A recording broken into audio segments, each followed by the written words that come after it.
After my wife pulled out my oxygen tube, we were both reborn in my previous life. I fell hopelessly in love with a broke scholarship student named Emily. To marry her, I spared no expense. I paid out of pocket to prolong her dying mother's life, gifted her jewelry worth over 100 million yuan, and poured millions into her failing women-only bar.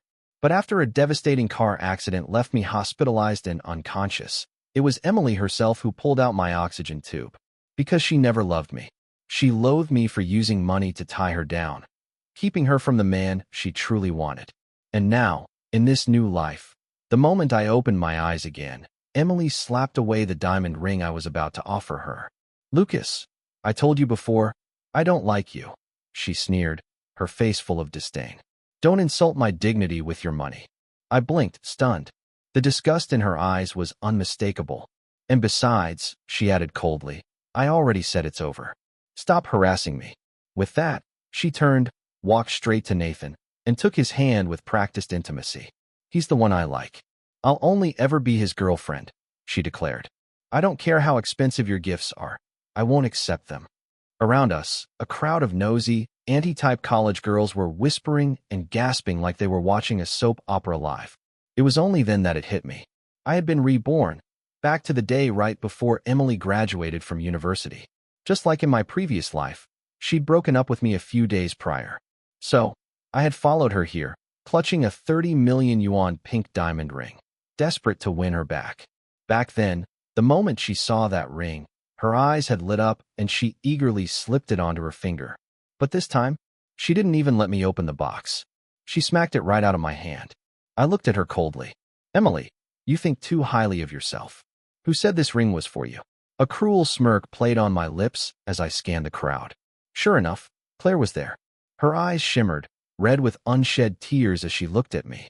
I bent down, picked up the ring box, and walked straight toward her. Right in front of everyone, I opened it and said, "Claire, your birthday's coming up. This ring is for you."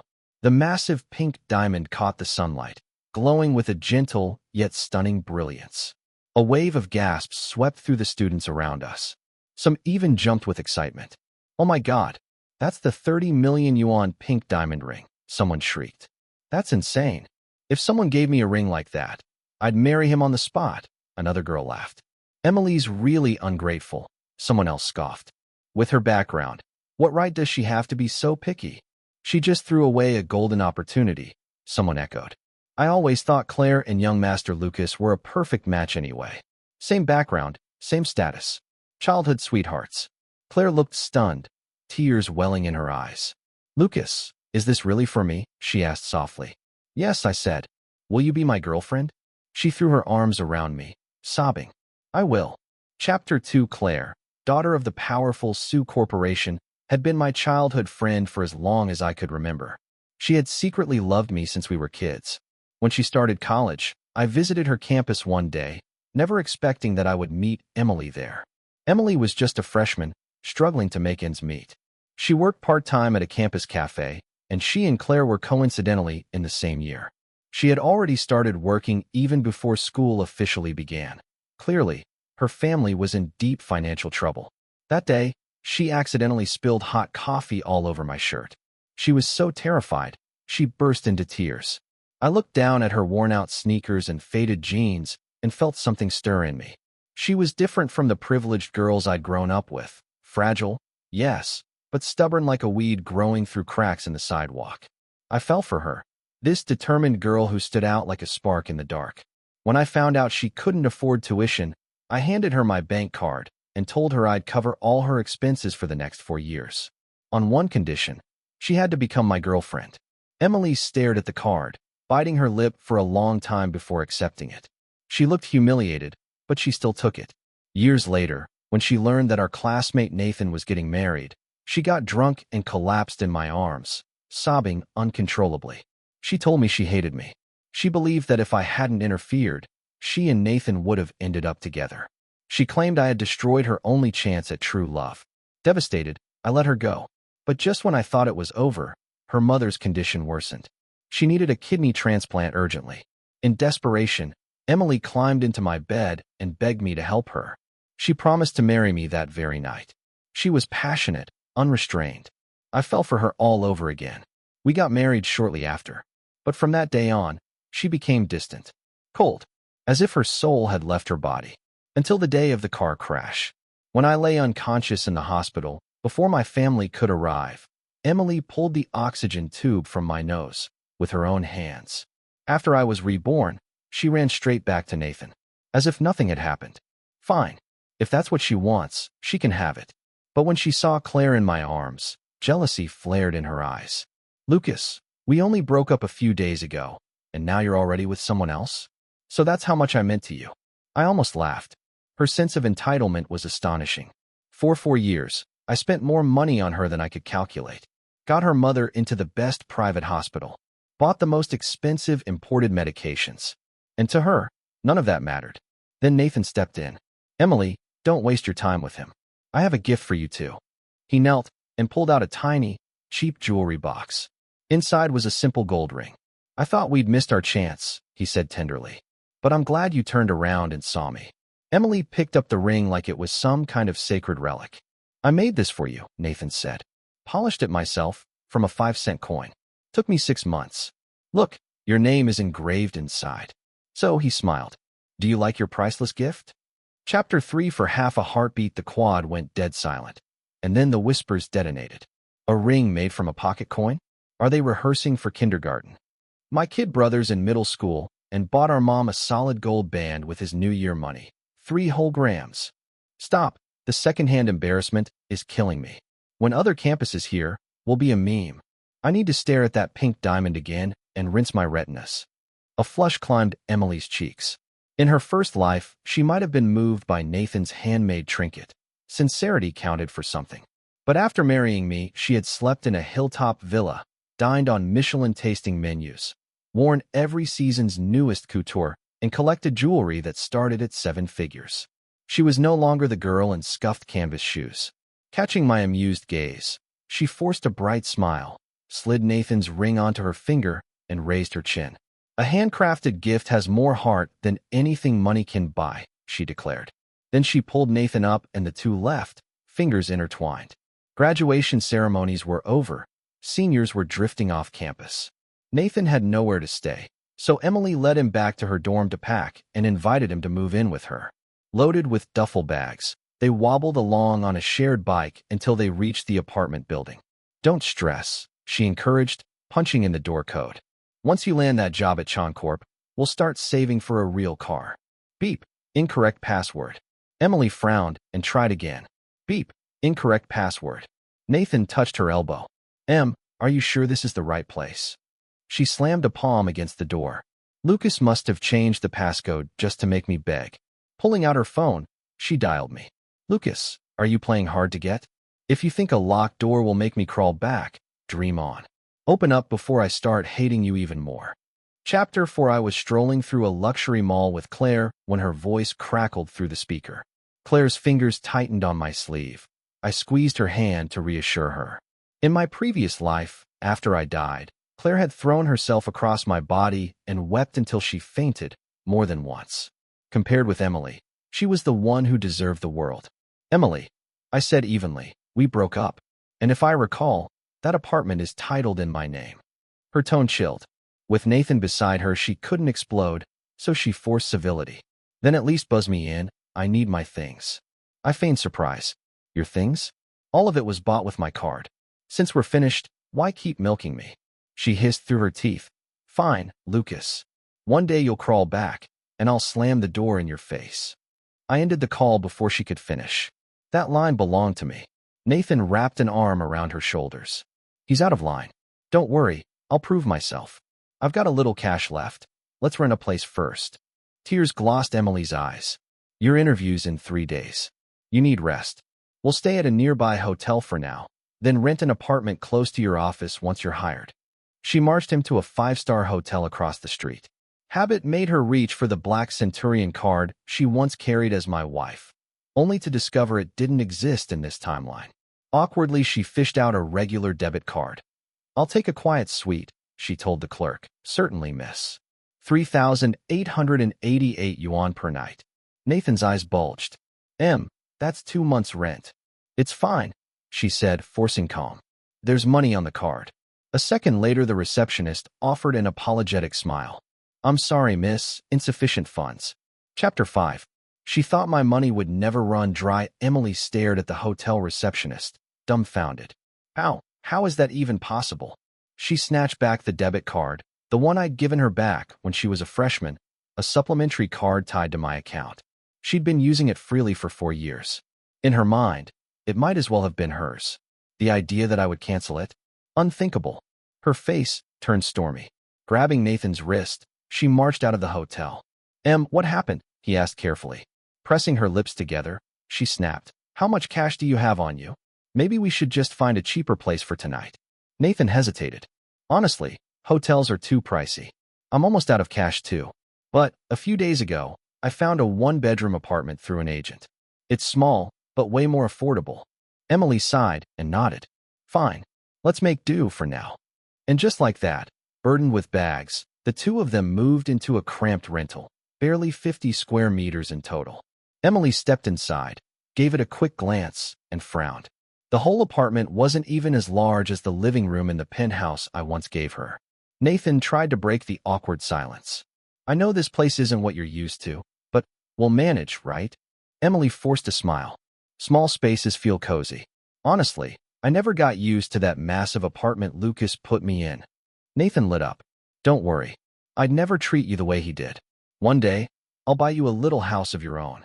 Emily's eyes sparkled. Really? She threw herself into his arms. A man who respected her feelings, who promised her a simple, sincere future. Wasn't that love? Feeling her warmth pressed against him, Nathan blushed.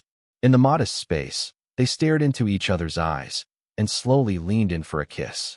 But right then, her phone rang from inside her bag. Hello, Ms. Liu. Your mother's medical bills are overdue.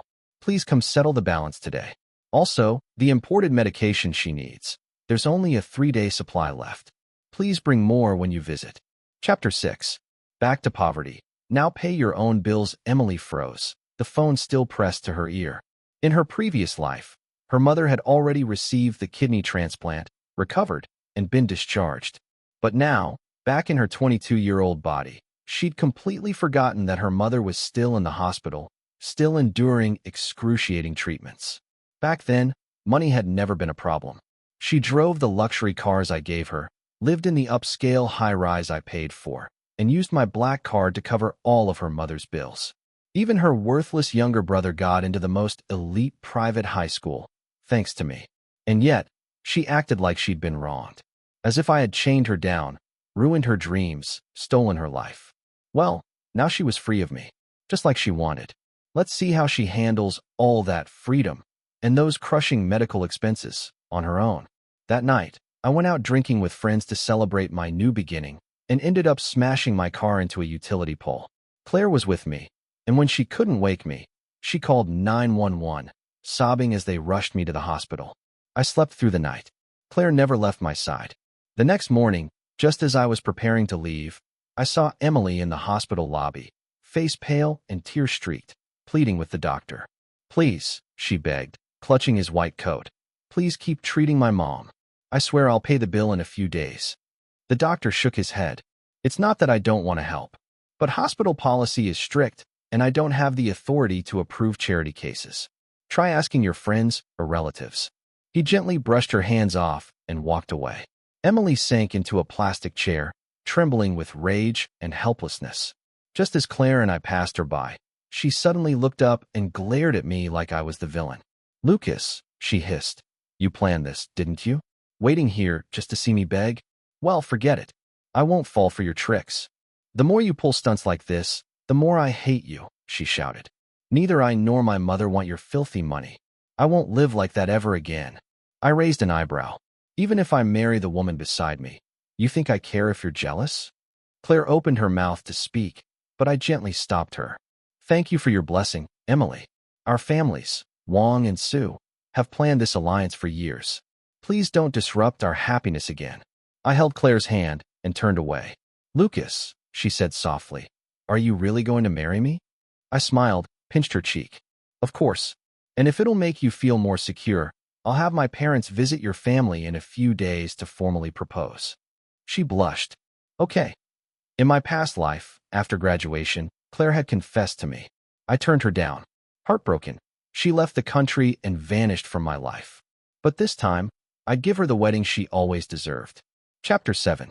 The dream collapses. Turns out it was never hers, left with no options. Emily sold the diamond earrings I once gave her. She took them to a second-hand dealer and got a mere fraction of their original value. With the 300,000 yuan she scraped together, she paid for another short round of her mother's treatment. The rest went toward furnishing the shabby apartment she shared with Nathan and picking up a few changes of clothes. Emily had grown used to luxury. She couldn't bring herself to buy cheap items. By day's end, only 100,000 yuan remained. Still clinging to her old dreams, she took that remaining money to Sophia, the girlfriend of one of my closest friends.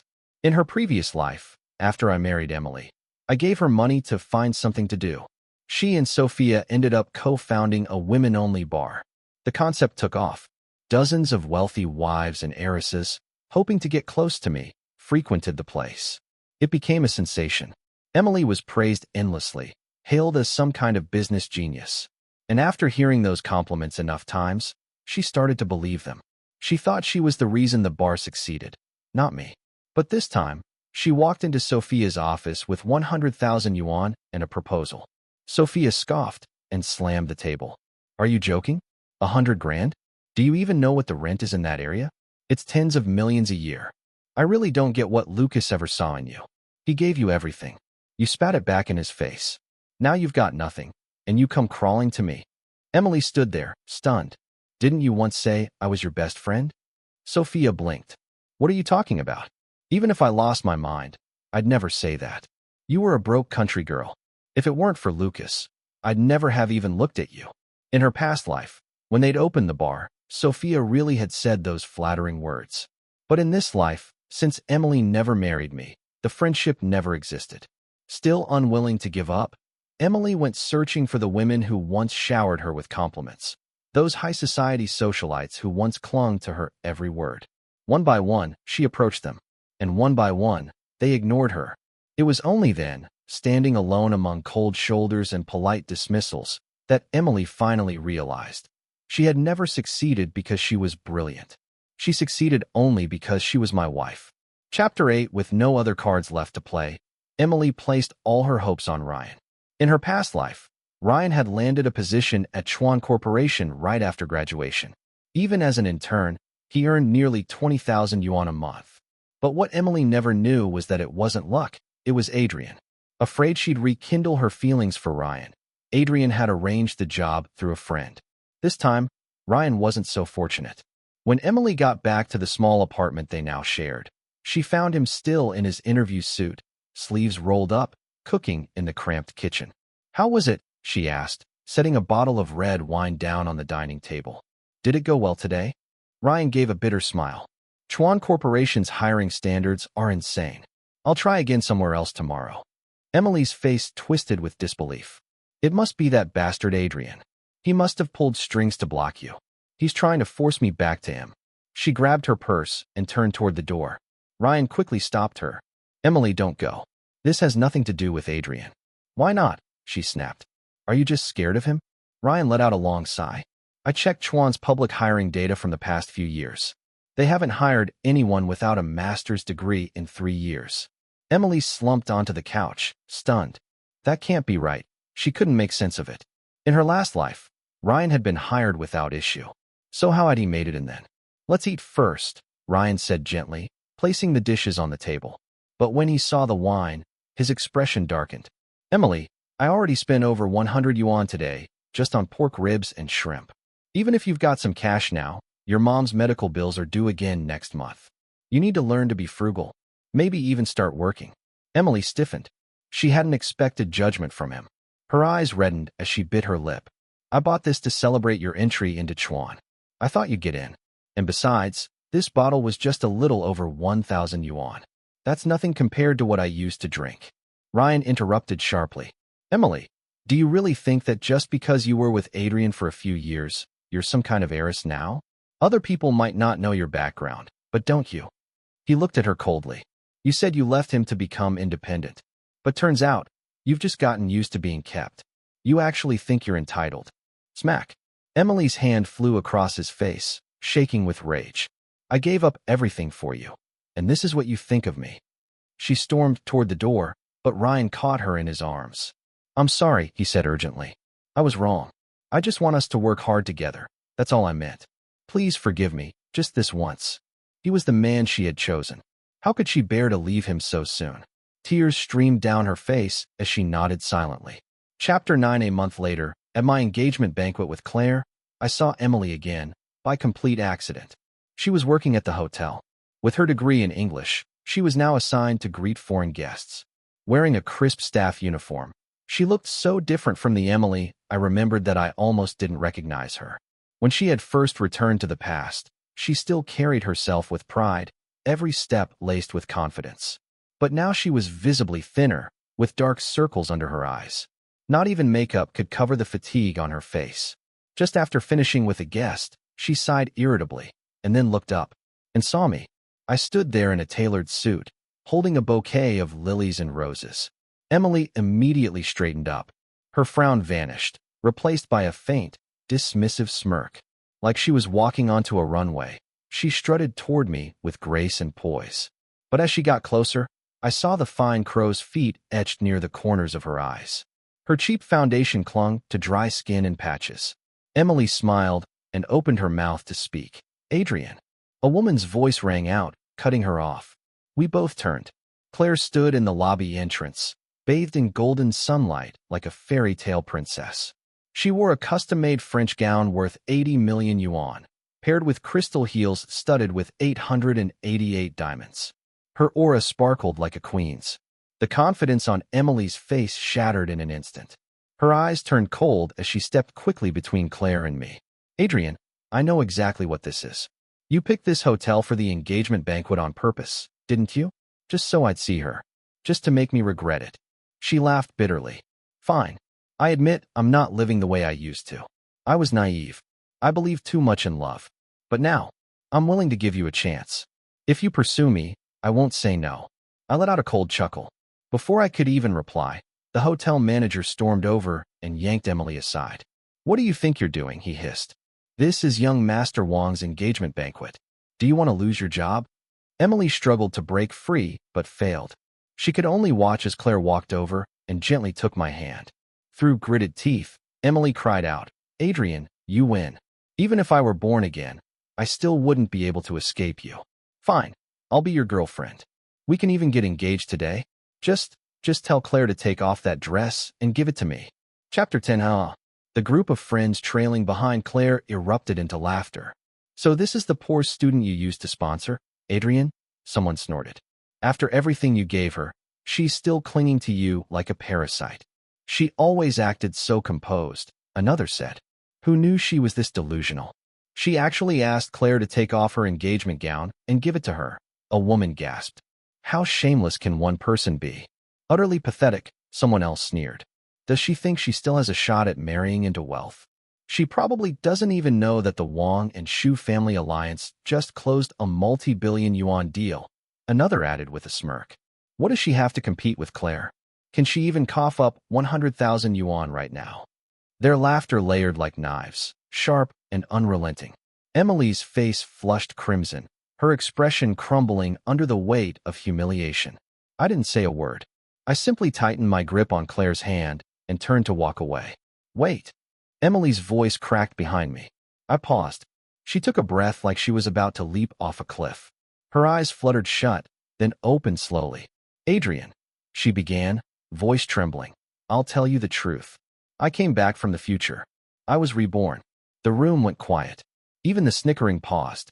In my past life, I married you not long after college. We were together for 3 years. I looked down on you sometimes, sure, but for the most part, we were happy.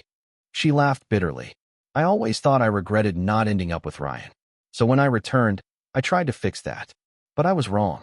I stopped loving him long ago. The person I've always loved was you. I know I'm not as good as Claire, she continued, staring into my eyes. But no matter how rich she is, you don't love her, do you? From beginning to end, the one you truly loved has always been me. Her confession was met with another wave of merciless laughter. After my own rebirth, I had never bothered to seek revenge on Emily. I didn't need to. I wanted her to crumble on her own.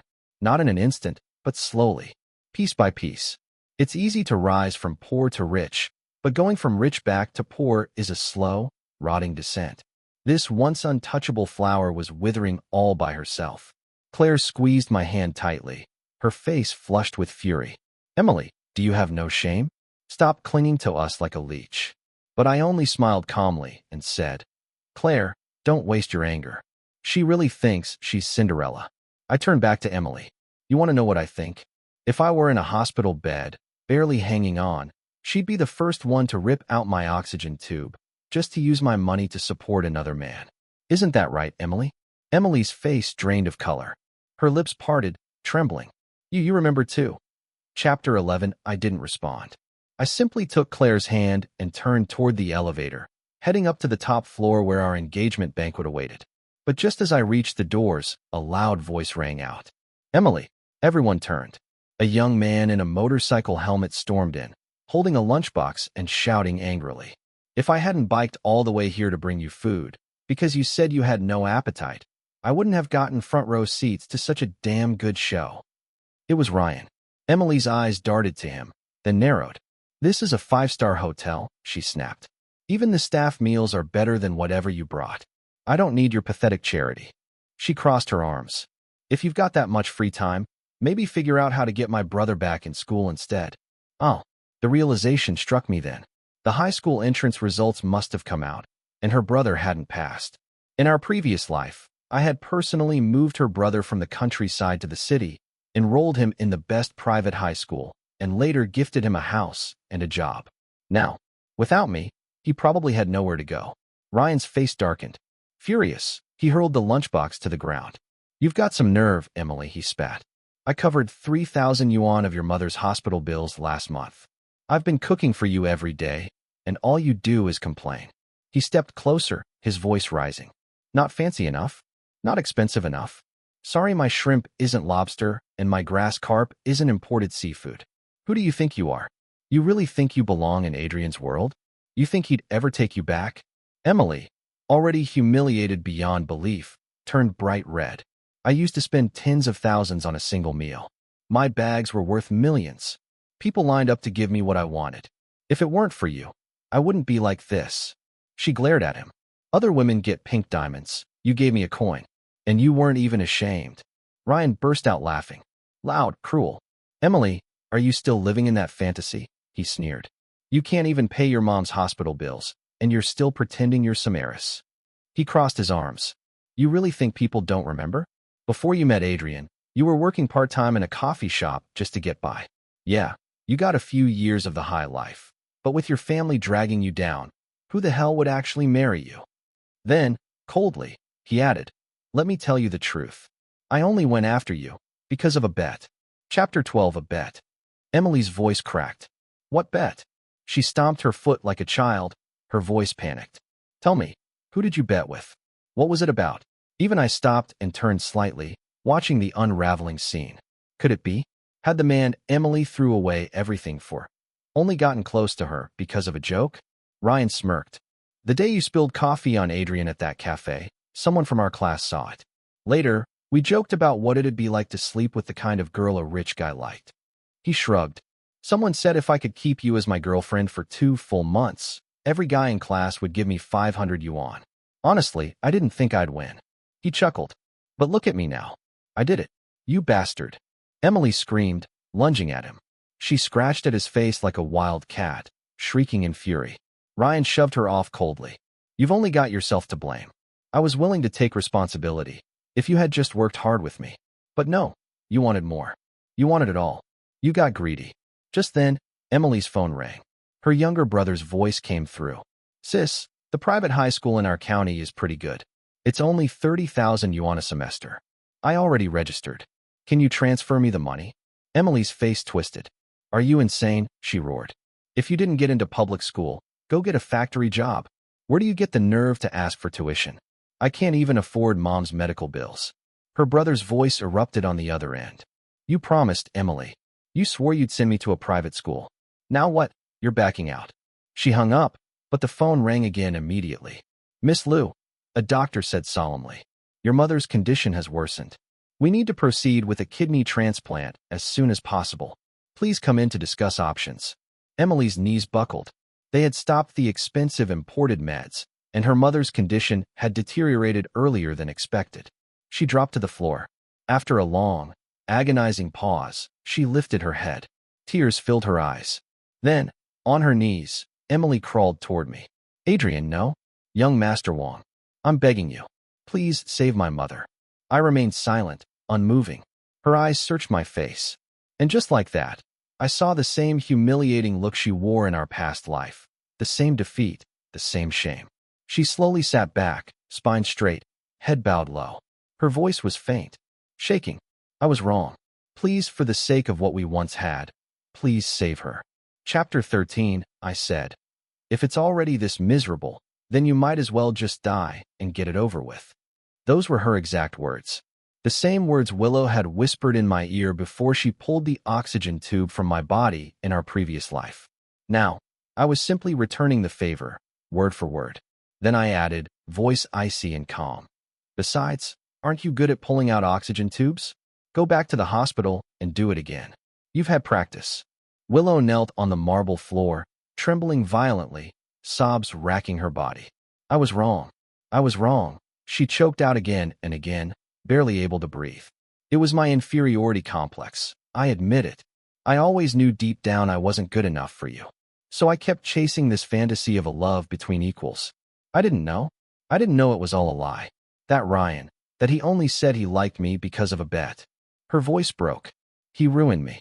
In both lives. 2 whole lives. She looked up at me, face streaked with tears. I know you'll never forgive me. But if you're willing to save my mom, I'll do anything. I'll be your servant, George. I'll spend my life serving you, groveling, if that's what it takes. As she sobbed, she began crawling forward, trying to cling to my leg. Get away, Claire shouted sharply. She had been silent all this time, but now she exploded. With a swift kick, she sent Willow sprawling back, her heel striking hard against Willow's ribs. Several nearby security guards, who had been quietly observing the chaos, immediately stepped in and restrained Willow. I looked down at her crumpled form on the ground and said coolly, Willow, the fact that I haven't retaliated against you is the last bit of mercy I'll ever offer. If it weren't for me, I continued, you wouldn't have been able to afford tuition. Your mother, without access to the medications I provided, would have died 2 years ago. And your brother? He never would have had a shot at school. This life you're living now, that's the life you were always meant for. This ending is exactly what you deserve. I've run out of patience. If you ever show up in front of me or Claire again, don't blame me for forgetting we ever had a past. Willow bit her lip so hard it bled. She didn't say a word. One of the security guards turned to me and asked, Young Master Wang, what should we do with her? I replied, let her go. The moment they released her, Willow let out a scream and lunged, not at me, but at Ryan. In her hand was a Swiss Army knife, a parting gift from a foreign guest earlier that day. Before anyone could react, she drove the blade straight into Ryan's abdomen. This is all your fault, she shrieked. You ruined me. You ruined my entire family. Just die already. Blood poured from Ryan's stomach as he collapsed to the ground, groaning in agony. Willow stood over him, eyes wild, lips curled into a deranged smile. Then she burst into laughter, uncontrolled, hysterical laughter that echoed through the lobby like the cry of something broken. But when someone in the crowd shouted, Call the police, she froze for only a second, then bolted. She sprinted out toward the street, screaming at the top of her lungs. Do it again. This time doesn't count. I want to start over again. Come on. Hit me. Let me start over, reborn again. Hurry. The next moment, bang. A screech of tires. The sound of impact. Willow, like a broken rag doll, was flung into the air, then crashed down hard onto the pavement. She must have forgotten. The last time she was reborn, it was because I had died. But this time, I was very much alive. So there would be no second chance for Willow Liu. Claire trembled beside me, her hands balled into fists, her face pale with shock. George, she asked softly, she really died. Does it make you sad? I shook my head. No, because of Willow, I understood something more deeply than ever. I needed to cherish the people who truly loved me. I glanced at Claire. Let's go upstairs. Our parents are probably waiting. We stepped into the elevator. Claire's hands wrapped tightly around my waist, pulling me close. Her voice was a whisper in my ear. George, I love you. I smiled, gently pressing a kiss to her temple. I love you too.